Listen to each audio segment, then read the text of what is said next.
Vamos para o assunto polêmico, atenção.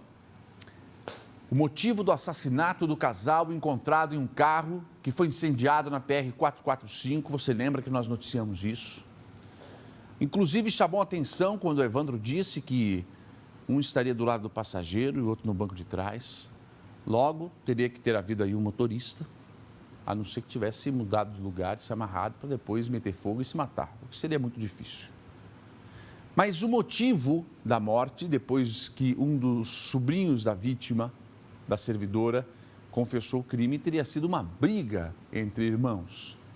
O advogado do jovem suspeito do duplo homicídio deu detalhes sobre o caso. E quem tem os detalhes dessa ocorrência é ele, meu amigo Evandro Ribeiro, que vai chegar agora com mais informações. Olá, meu amigo Evandro. Dá para dizer que eu não sei, eu não estou lembrado de outro caso mais macabro esse ano aqui em Londrina. Se bem que a gente consegue se superar às vezes, né? Aqui em Londrina com casos macabros.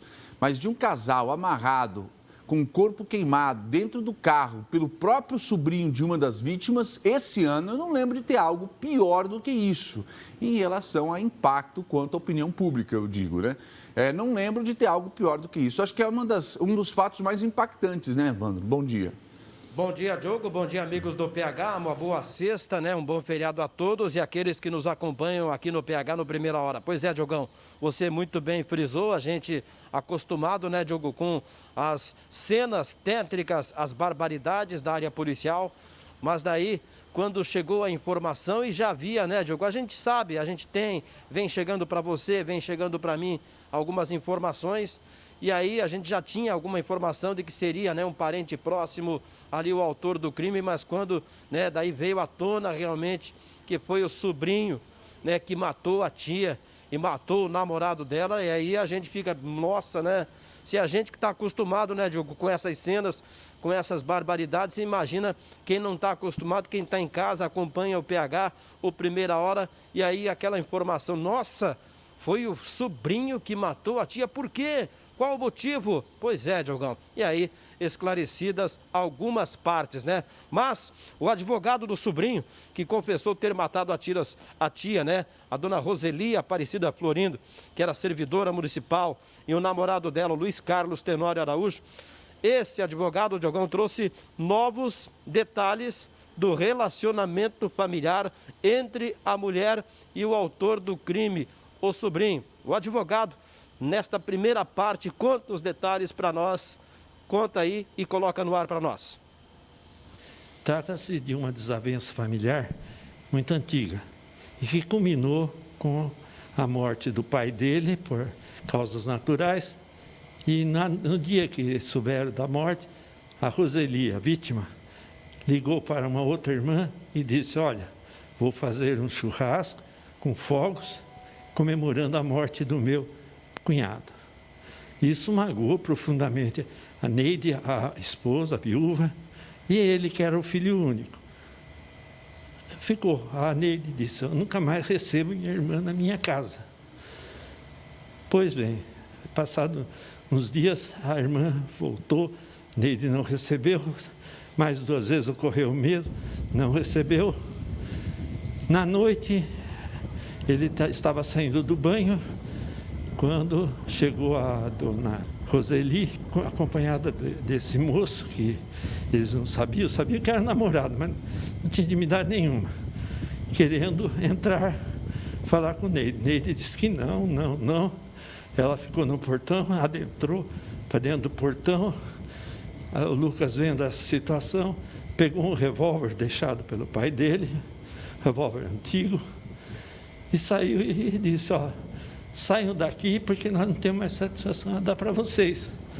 Nisso a Roseli falou, você com arma, se você for homem, atire. Aí desafiou ele. Ele pegou, acabou atirando. Atirou, quando o acompanhante da Roseli viu a situação, ele avançou para o Lucas. Aí o Lucas atirou também. Aí veio um desespero, os dois caídos ali, ele pegou, pôs o rapaz no banco passageiro na frente do carro, pôs a Roseli no banco traseiro e saiu a esmo pela cidade. Até que se dirigiu a PR 445 e lá num determinado trecho abandonou o carro. Mas, enquanto isso, ele fumava desbragadamente e nem se lembra se não apagou bituca, nada. E depois saiu do carro e voltou a pé até um certo trecho, até encontrar recursos para ir para casa. E no dia seguinte ele soube que o carro tinha sido queimado. Bem, deixa eu acessar aqui facebook.com/taraubalondrina, nossa transmissão ao vivo. Então vamos lá. Pela teoria do advogado de defesa, nós temos a seguinte situação. Ué, por que está tão baixo hoje aqui as visuais? Ah, entendi, feriado. Depende. Vamos ver como é que está a concorrência. Feriado. Está ruim para eles também, está ruim para nós, está ruim para todo mundo. Deixa eu falar um negócio. Essa teoria aí é o seguinte. Ô Zé, agora do meu terno aqui, Zé. Ajuda do pai, vai. Nunca te fiz nada de errado. Melhorou agora? Vou falar um negócio aí, é o seguinte, ó. A defesa aqui é a seguinte. Agiu sob forte emoção na morte da servidora. Da mulher, da tia. Por causa da desavença, do rolo, confusão. Tira, vai, morreu, fogos de artifício, comemora a morte do pai, fala assim do meu pai, eu tenho a arma, se for me atira, forte emoção, pum, matou. Veio o companheiro da tia, atirou, vai alegar o quê? Legítima defesa.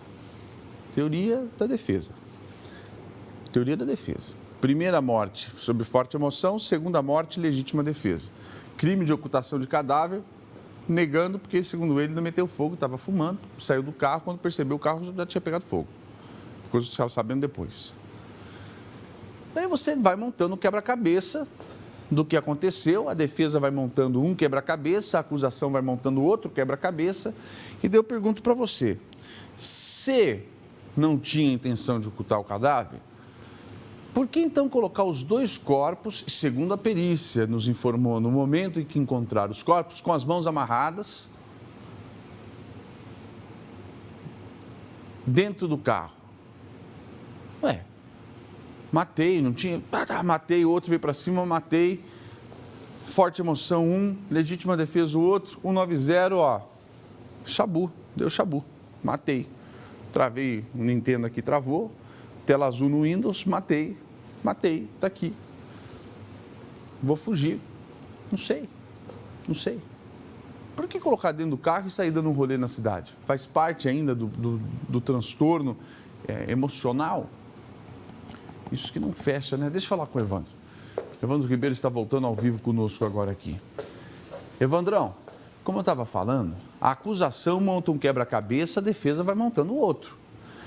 Eu não consegui pegar direito, mas pelo que eu ouvi do advogado, teria matado a tia sob forte emoção, matado o companheiro da tia como legítima defesa, né? Não que ele tenha dito isso, mas ele encaminhou a conversa para isso.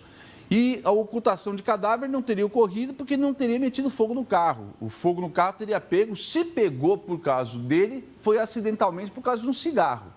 Eu acho que é isso que resume a defesa, né, Evandro? Exatamente. Essa é a palavra, né, do advogado transmitida pelo acusado, né, Diogão? Agora, outro detalhe que também chama atenção, Diogo e amigos do PH, é porque que os familiares já não chamaram a polícia no momento, na hora. O advogado, segundo ele, tem uma explicação. Vamos saber por que muita gente está perguntando. Evandro, mas por que não chamaram a polícia na hora e não ouviram os disparos de arma de fogo? Ninguém viu o rapaz colocando os corpos ali no carro e levando embora para desovar lá na 445. Vamos ouvir o advogado. A polícia de Cambé foi inoperante, porque teve vizinhos que viram tudo. Chamaram a polícia, mas a polícia não foi atender. Aí é outro problema. Então o senhor está afirmando que naquela hora que o Lucas atirou na Roseli e no Luiz Carlos, tinha gente na rua? Não, tinha os vizinhos que escutaram os estampidos dos tiros. Uhum. Pelo menos ele não falou de ter visto alguém. Uhum. E acionaram a polícia militar? Esses vizinhos devem ter acionado, mas não apareceu ninguém. Tanto que deu tempo do Lucas colocar todos eles no veículo e sair. Então a mãe dele não presenciou, não presenciou. Não presenciou, porque ela já tinha dito que não queria ver a irmã. Não queria, tinha insistido, entrou para dentro. O Lucas saiu e disse: o que está acontecendo? E aí começou uma breve discussão. O Lucas puxou o revólver e atirou. E o que a mãe dele fez depois que o Lucas atirou na tia e no namorado? O desespero veio, né? Mas eu não sei dizer as reações dela. As 4 irmãs, no caso, essas outras 2 irmãs que não estão envolvidas aí nessa situação, o que elas falam da Roseli? Criticam do mesmo jeito que a Neide também critica. Que a Roseli era interesseira, que estava querendo espoliar a mãe, a velhinha. Porque ela tinha alguma desavença com o pai dele? Que desavença era essa? Qual é o teor dessas brigas? Olha, bem por cima, porque isso nem foi solicitado pelo delegado. Mas a Roseli era uma pessoa que tinha posses. Ela pretendia vender a casa que morava a mãe. Tanto que ela tirou a mãe, pôs num asilo e pegou esse moço, que parece que era corretor, para vender a casa da mãe, para se apropriar do dinheiro. E antes disso aí, ela já tinha entrado com uma ação contra todos os irmãos, pedindo que dessem a ela uma contribuição a título de alimentos para a Roseli, no foro de Cambé. E aí é que começou toda essa confusão. Bom, Diogão, apesar da tese apresentada pelo advogado do rapaz que confessou o assassinato da tia, do namorado dela, a Polícia Civil não concluiu o inquérito. O delegado pretende ouvir parentes, como as irmãs da vítima, para entender melhor quais seriam realmente as desavenças na família. Agora, Diogo, fica aí a palavra do advogado contando a parte dele, os seus comentários. E quem está em casa também, Diogão, fica pensando 1001 coisa, né, Diogão? Wando, fica pensando, mas não tem muito para onde correr não, viu? Não tem? Não tem muito para onde correr, Wando, porque pode inventar a treta que for entre eles. Fala para mim, o que justifica matar alguém? Exatamente. Então, assim, a Roseli estava armada? A Roseli estava ameaçando a vida dele? Não. Então, não tem excludente de culpa aí, não tem excludente sequer do crime, né, melhor dizendo, não é nem de culpa. Excludente é a falta de tipificação mesmo, não existe. Existe o tal do crime cometido sob forte emoção? Existe. Tem também. Mas isso não deixa o fato deixar de tornar-se um crime. Continua sendo um crime, só que atenua a pena. Como eu disse, acho que de 1/6 a 1/3, se não me engano. Mas só verdade. atenua E crime o crime. hediondo, apesar, né, Diogo? Continua sendo crime. Crime hediondo. Crime hediondo. Agora, outra coisa que eu vou falar para você aqui também, viu? Outra coisa que eu vou falar para você. Porque a Roseli tinha uma ação contra a mãe ou contra os irmãos, porque queria vender a parte da casa. Bem, existe um processo legal de repartição de bens que mesmo que a mãe estiver no asilo, mesmo que a mãe estiver numa situação assim, a lei protege a divisão do patrimônio dos pais em partes iguais para os irmãos. Não adianta ela chegar lá, vou vender a casa, vou pegar o dinheiro para mim, que isso é um crime. Ela nem consegue fazer isso. Cartório nenhum vai registrar isso dessa maneira. Então, até agora, Evandro, muitos buracos na defesa, viu? Muitos buracos na defesa. Lógico, me parece que até a parte do advogado, eles já concluíram que do crime de homicídio não tem como fugir. O que se tenta fazer agora é diminuir a pena, nitidamente, viu, Evandro? Desqualificar ali, Diogão? A qualificadora, o motivo torpe, exatamente. Essas coisas que vão fazer a pena ficar maior. Então, assim, desqualificar, a ocultação de cadáver, né, Diogão? Um é o motivo torpe, que aumenta a pena. Outro, ocultação de cadáver, que aumenta a pena. Então, essas coisas é o que a defesa está trabalhando agora. A defesa está tentando o quê? Está tentando diminuir a pena, nitidamente. Porque ele já confessou. O duplo homicídio acabou, né, Diogão? Acabou, isso daí não tem como. Isso daí acabou, não tem como. Não tem como. O duplo homicídio vai responder. É importante ouvir as tias? Muito importante. Diogo, mas nada justifica ter matado. Por que o delegado está esperando para ouvir a tia? Porque ouvir as tias, ouvir todo mundo é o que vai classificar o motivo do assassinato como um motivo torpe ou não, entendeu? Que daí vai qualificar para aumentar ainda mais a pena depois. Então é isso aí, Evandrão. Evandrão, você volta com mais informações, meu querido? Certeza, meu amigo. Já estamos de volta. Muito obrigado, Evandro Ribeiro. Obrigado. É o quebra-cabeça. É o quebra-cabeça. A gente poderia, sabe o que a gente poderia fazer, Larissa? Se lembrar, é acompanhar lá na frente, se for a júri popular, o que eu acredito que vá, acompanhar esse caso, trazendo o menino. Se o advogado quiser vir aqui, inclusive, para a gente ter uma conversa tete a tete, sem tribunal de exceção, sem ficar julgando a parte, não, para a gente tentar montar o quebra-cabeça de maneira que não deixe buracos. Né? Pode vir aqui também, Ministério Público, se quiser vir aqui também, assim que receber, lógico, o inquérito da polícia, se o delegado quiser vir aqui também, por favor, nós estamos esperando, estamos de portas abertas, tá? Para tornar isso público, mas de uma maneira justa para todos os lados. Todos os lados. Por que tornar isso público? Porque é um crime hediondo, é um crime de comoção geral, é um crime que merece ser explicado, tanto para mostrar o peso da lei para evitar que ele volte a acontecer, cometido por outras pessoas, como para mostrar também que o Estado está presente para coibir esse tipo de coisa, né?